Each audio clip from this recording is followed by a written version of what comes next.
after the Raptors, we have the Cleveland Cavaliers.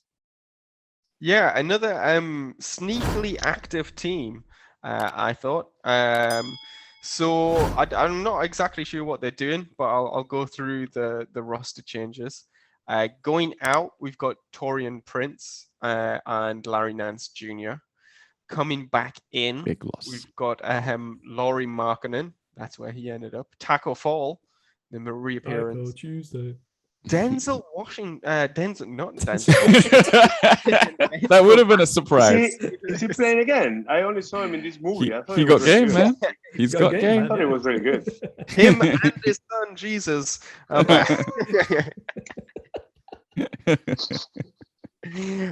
Denzel Valentine.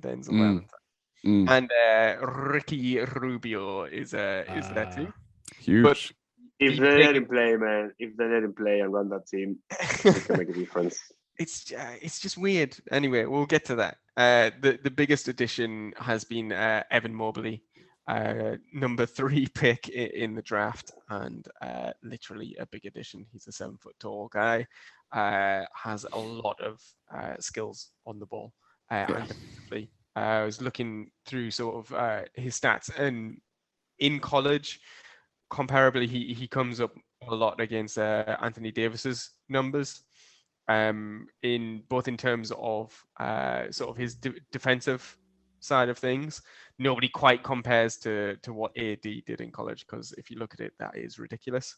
Yeah. But but he's up there at the top of the rest of them. And especially, which is good to see for the young guys, the sort of blocks and steals versus number of fouls. He did really well on that. He doesn't tend to overreach and foul people just to get numbers. So he's going to be a really interesting piece. But now they have an issue where they've got him, one of the other big players, Jared Allen. And then on the other side, they've got Sexton, Garland, and Ricky Rubio. Whoa. Kevin Love. Kevin Love is also there. He's the magic glue that makes it all work. So I don't really know how it's going to work. What I've got is their starting 5. You okay down there, Tom? We're back, Tom. We're back. Some of the director. We're back. Director, can we? Hype Williams over there. Smash cut. Just get this guy out. Oh, God. There's the Good Lord. the Oscars yanking. Anyway, starting 5 that I've got, but this could be way off. I have literally no idea what they're going to do. Jared Allen and Mobley playing together, because Mobley, I see him as really sort of athletic and mobile. Okoro, Sexton, and Garland. I think they're just going to go maximum youth and just get them out there and see what they can do, at least for the start of the season. But in saying this, I could see another trade come along quite easily.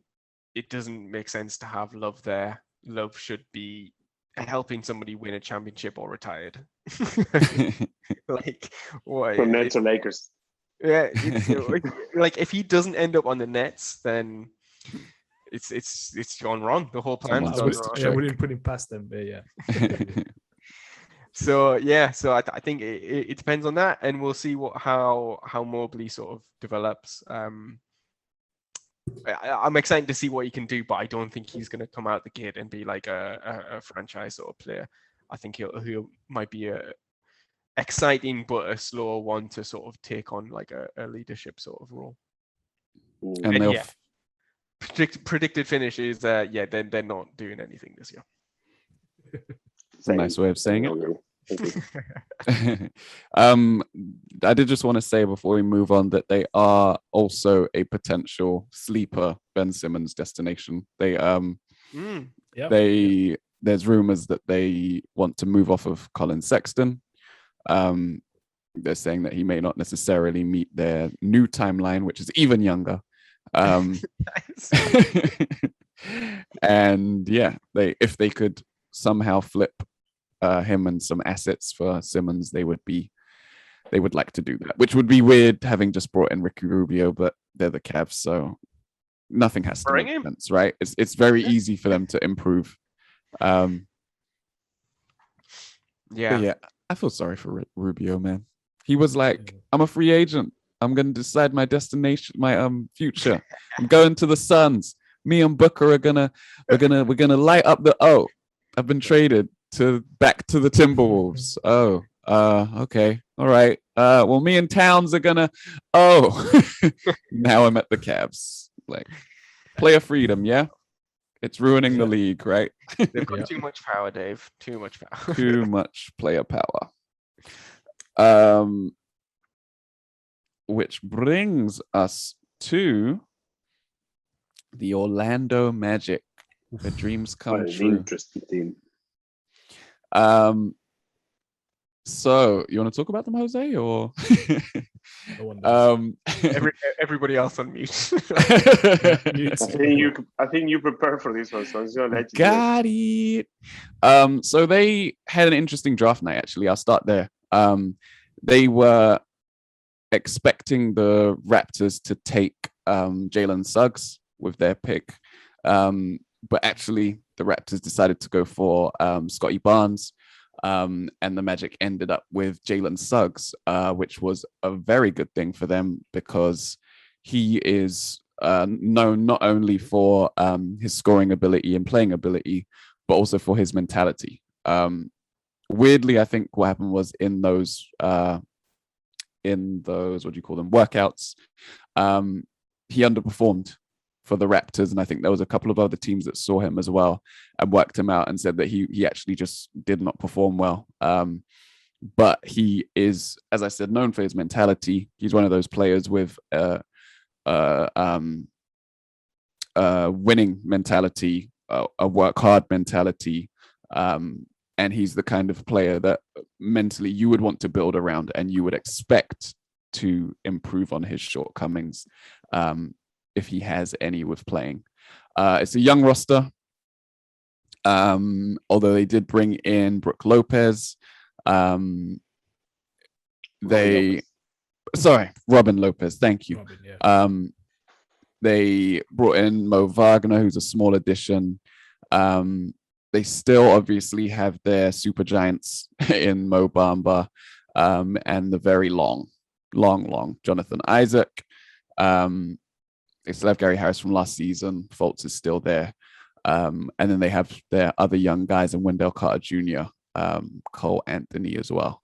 I'm missing someone. Where is he? I think it's promising, hearing these names. Like, they have some good players there that can be good in the future, so they should keep them around. Yeah. And I think that's what it is, right? It's a youth movement in general. They're accumulating young talent and hoping that one of them can be their franchise player going forwards. And I think that the only player that has that potential on the roster is Jalen Suggs. But I think they'll obviously look to do well in the draft again and continue to refresh the roster while they keep around certain veterans like Gary Harris, like Robin Lopez, because all young guys does not go well, does it, Mike? It's not for a long time. Yeah. So I think obviously the X factor is Jalen Suggs and seeing whether or not he can be that franchise cornerstone that they hope he can be. But they're a rebuilding team. It's going to be about development there, and what gems they can find within the roster going forwards. So I expect them to help prop up the East down there. I think talent-wise, they might be the weakest roster in the East, but that's not necessarily the worst thing in the world. I think it's going to be more important that Jonathan Isaac and Mo Bamba can stay on the court, because development is nothing without reps, without minutes, and they need to start to show that they can fulfill some of their potential. But yeah, that's that on that. Yeah, I kind of lost interest in those guys because I think they showed in the first couple of years that they're not going to be anything really outstanding. I think they could develop into sort of like solid role players, but they're definitely missing a major piece down there, I think. Yeah. It's just with their length, like both of those players, Mo Bamba and Jonathan Isaac, with their length, if they could develop like reliable shooting, I know they can shoot a little bit. They really had, like, there was early on, there was thinking that they might be the new type of player that we get in the NBA, where we have these super long, excellent defenders that can also shoot, right? But yeah, just with the injuries, it just hasn't really happened for them yet. But there's still time. They're still both really young. Yeah. So next team up. For some reason, I keep looking at the Western Conference and it just confuses the hell out of me. Next team up is the Pistons. Last team. Yeah, so Pistons ended up with the second worst record last year. And that is very likely not to change this year. They lost a bunch of players due to trades, waiving. They even had DeAndre Jordan in their roster for a second, and then they waived him. Jalil Okafor went to the Nets, Plumlee to the Hornets. A couple of other players also waived.